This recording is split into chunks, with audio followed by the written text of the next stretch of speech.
Hello and welcome to Meeanjin Markets Highlights. Come and meet our 35 Indigenous businesses and enjoy all the day's action.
It's a real honour to be here today and to perform with you. And my name's Ben Barker, and this is Pete Neville on drums.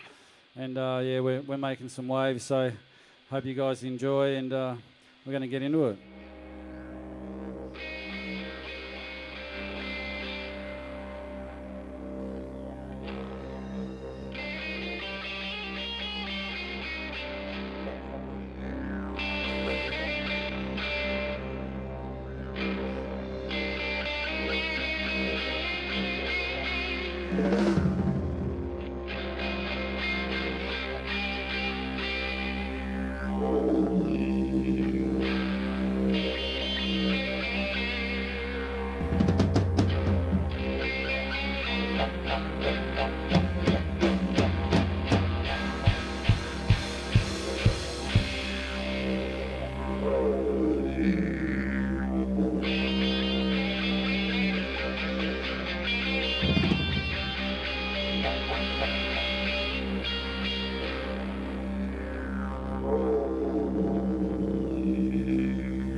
Watch me smile all the time. Walk and walk, talk and talk, make me smile. Hey girl,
What you like, don't get some. I don't mind you. And what you done, and what you say, will come back again. Oh, hey there, baby. Why got you when you got me so wide open? Just going crazy. Hey, oh, baby. Why got you when you got me so wide open? Just go.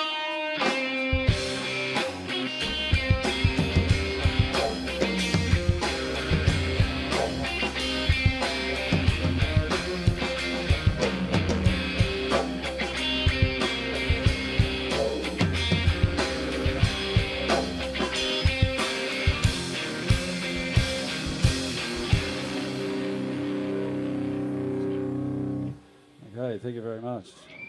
Cheers. So yeah, my name's Ben Barker. I'm an original musician, and this is my drummer Pete Neville, and I've been slugging away for the last 10 years, I guess, trying to be a full-time musician, and things have been going up and coming along nicely. So I'd love it if you jump on board and check out some of the stuff that's coming out. We're heading into the studio in December, so I really appreciate you guys' energy and coming out today, and it's a real honour to have you here. Thank you.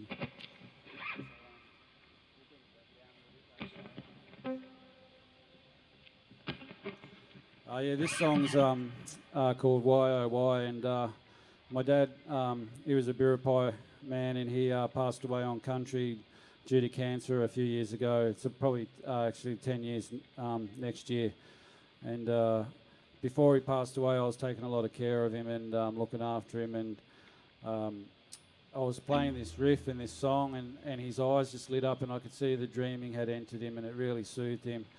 And my dad was an alternate rocker from the 70s, so this is right down his alley, so hope you enjoy.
the spirit, the spirit.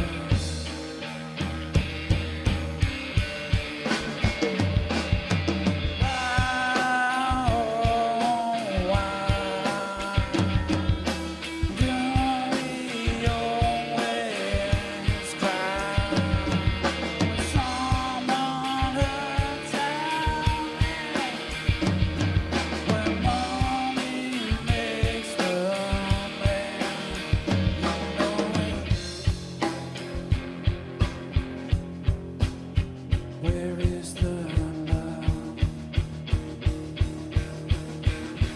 The spirit sound.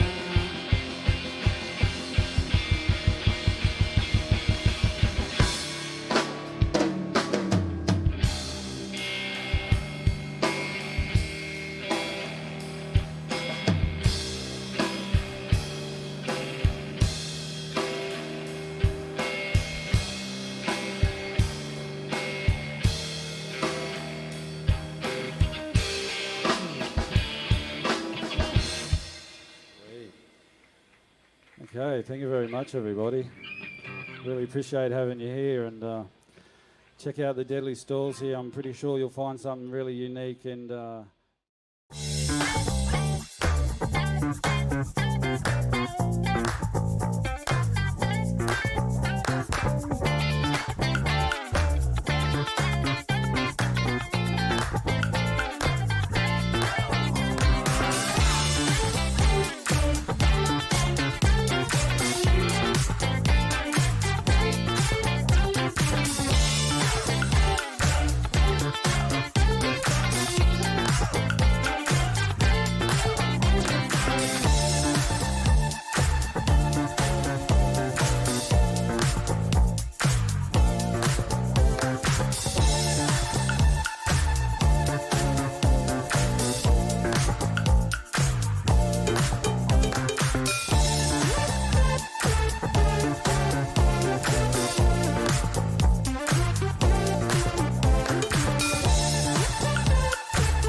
and their arts business.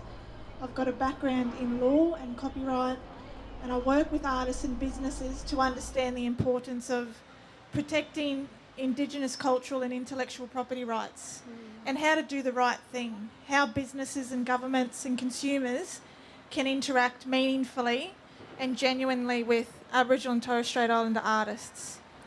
I work at the Copyright Agency, and I'm also chairperson of the Indigenous Art Code, and a lot of my work is about advocacy for artists and making sure that their rights are respected. And this is my deadly sister here too. Nice introduction. Delvine. Delvine Cockatoo Collins, good morning everyone.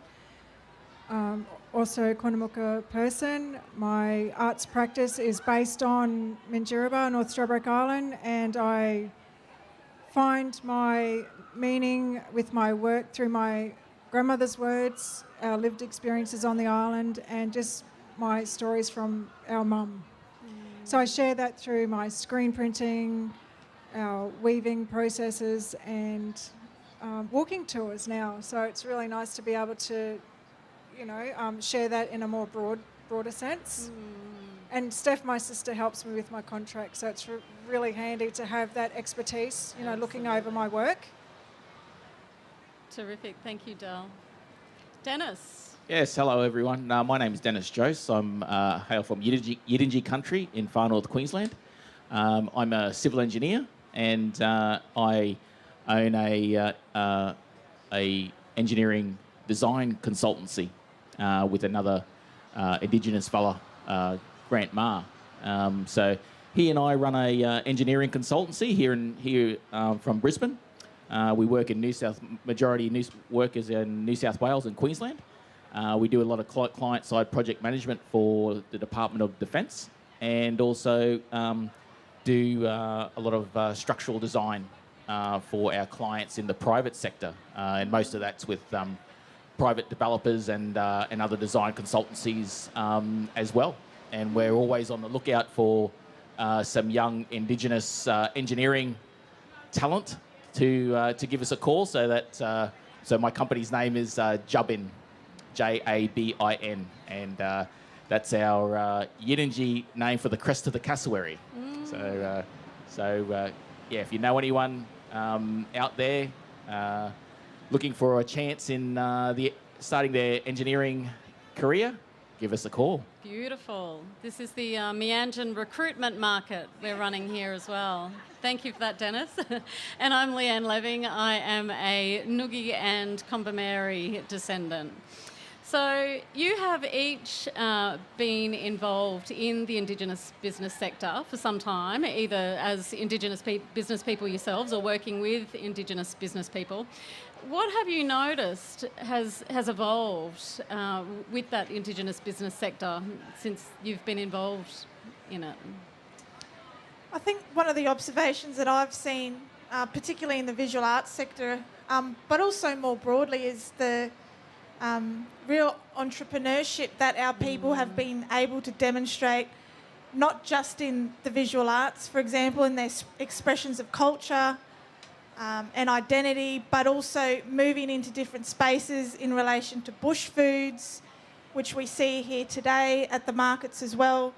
And I think that really is representative of the diversity that we have as people, and being able to use and respectfully acknowledge our history and being able to do it in a way that shares it with everybody else and in a respectful manner. So I think probably over the last 18 to 24 months also is that sharing of that knowledge and business online in the social media space. It's certainly been something that's moving towards that space as well.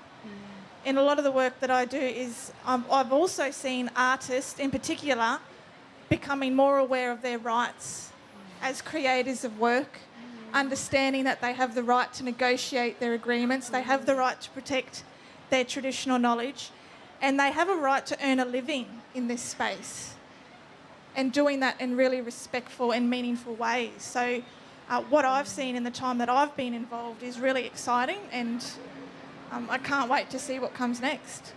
In the sector?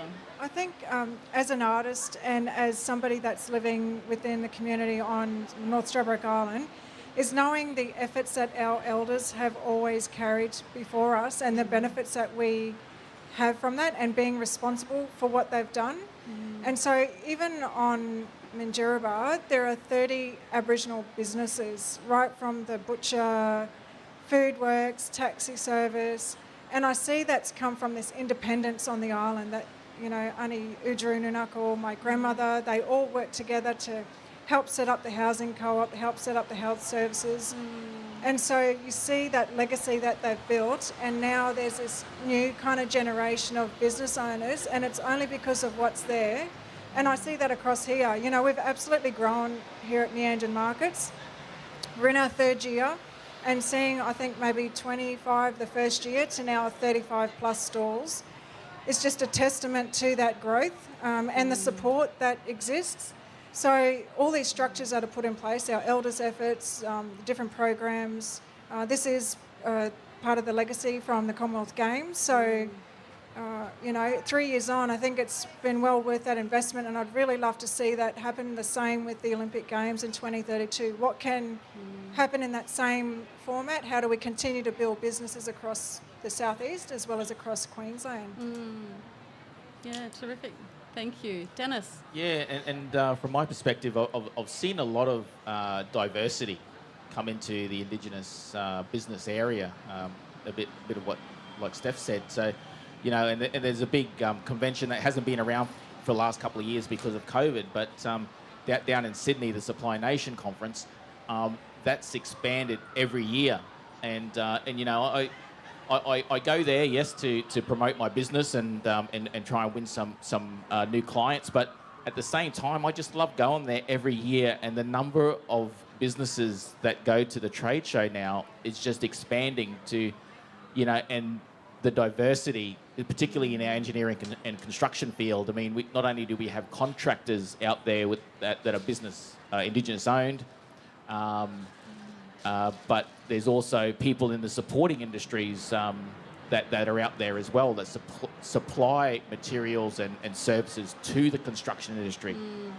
So the diversity of Indigenous businesses, you know, we should feel very proud. We're not only on the shovel, so to speak, in terms of contractors, but we're outside in the architecture world, the engineering consulting world, you know, and legal, and you know, it just goes on, and I think our kids can look around and genuinely feel like they can do anything they like when they grow up, and I think that you know, the increase in Indigenous businesses, no doubt has something to do with the Indigenous procurement policies that have been brought in by particularly the federal government. I think the state governments are catching up.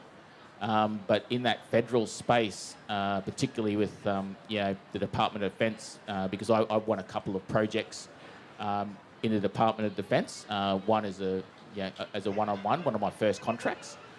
One of my first big contracts, I should say. I was working for a fair bit before then, but the other thing that Defence are doing as well is that you know, they're allowing, because there's such a number of Indigenous businesses around now, there are tendering panels that have, you know, that only go out to Indigenous businesses, which is fantastic as part of the Indigenous procurement policy. So although Indigenous businesses need to still tender for that work, they're tendering against other Indigenous businesses. So it's fantastic in that area. It's a win-win.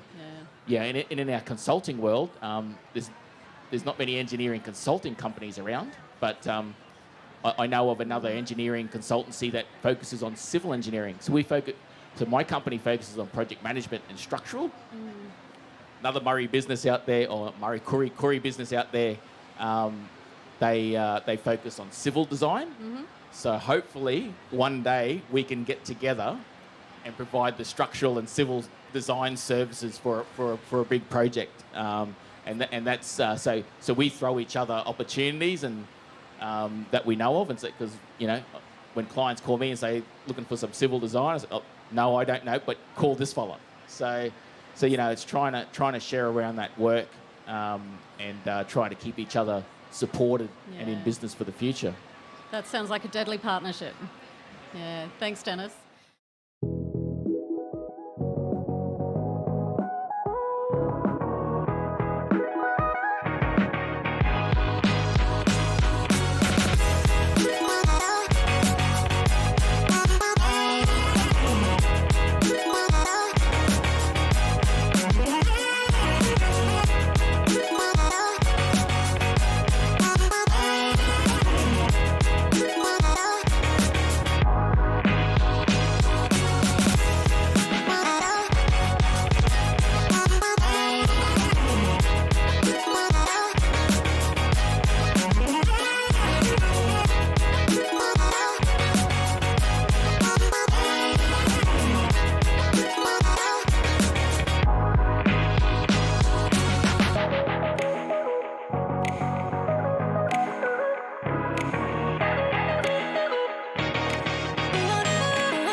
this selection of songs for this next half hour.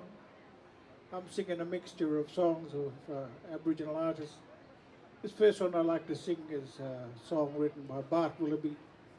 I found a member of a band called No Fixed Address, and he wrote a song called Message for Young and Old, and it goes like this.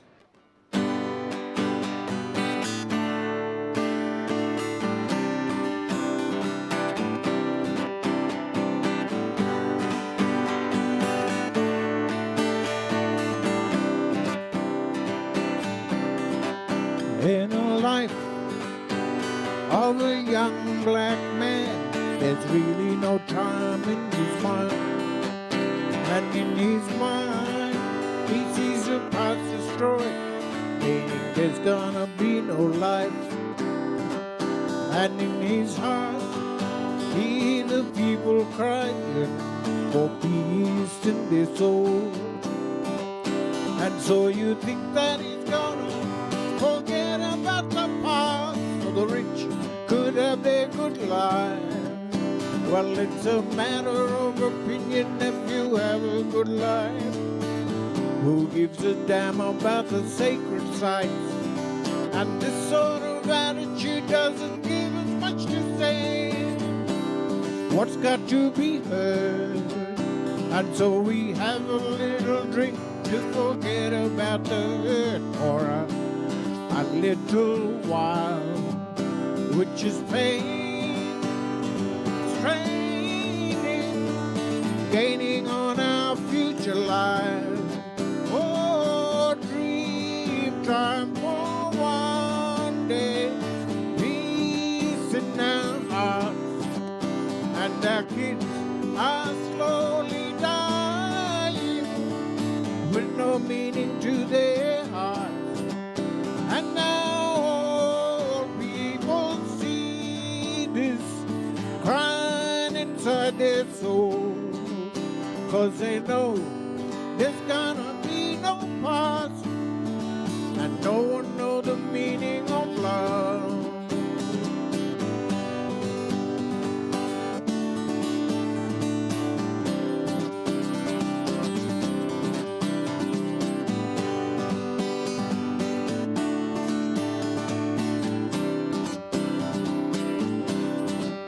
Yes, it's a matter of opinion if you have a good life. Who gives a damn about the sacred sites? This sort of attitude doesn't give us much to say. What's got to be heard?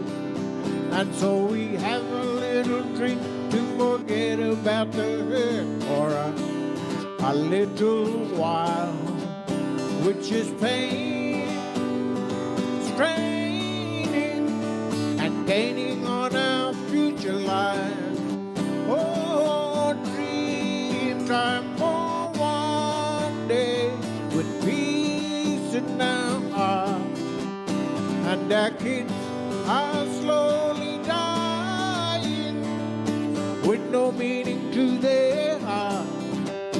And now all people see this crying inside their soul, 'cause they know there's gonna be no past, and no one knows the meaning of love.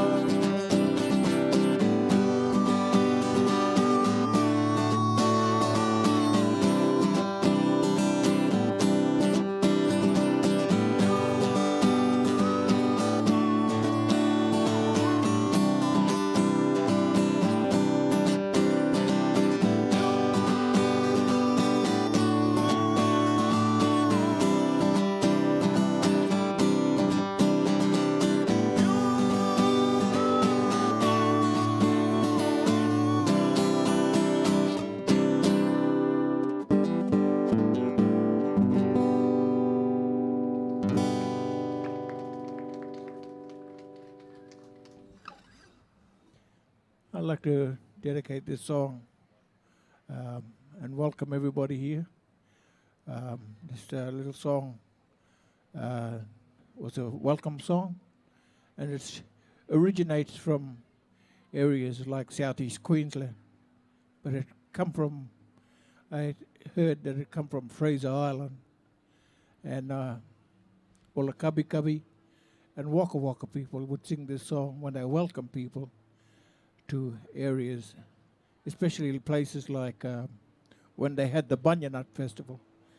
This little song called Gurring in the Nami, and I'd like to just play a modern version of it. A long time ago, they said that indigenous culture was extinct, and many indigenous people did not like that. So songs like Gurring in the Nami came out just to prove to the government that our songs and our cultures still exist and weren't extinct. Gurring in the Nami goes like this. Welcome everybody to the Meeanjin market.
Welcome to this area, people of all directions.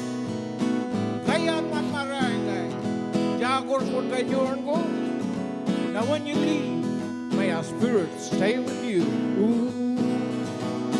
Gurring in the Nami, Jujamo Berono, Gurring in the Nami, Gurring in the Nami, Jujamo Berono, Gurring in the Nami, Jujamo Berono,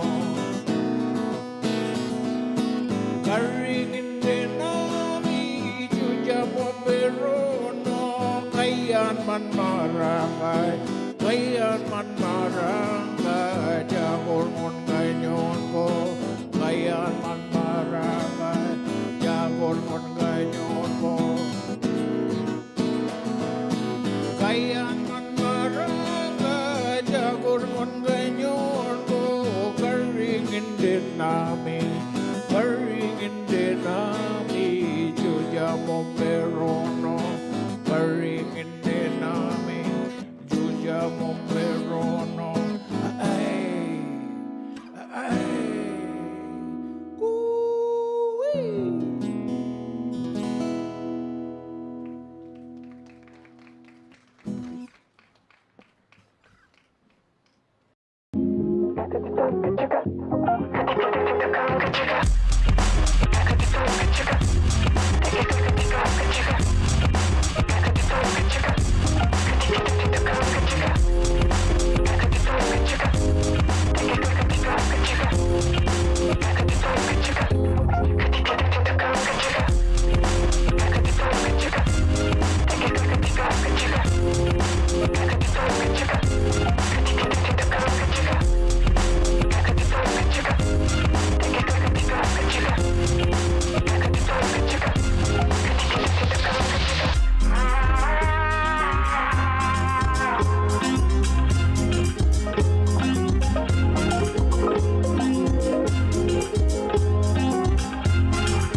enjoyed the Meeanjin Markets highlights, please go online to www.meanjinmarkets.com.au and you can see all our stallholders and musicians.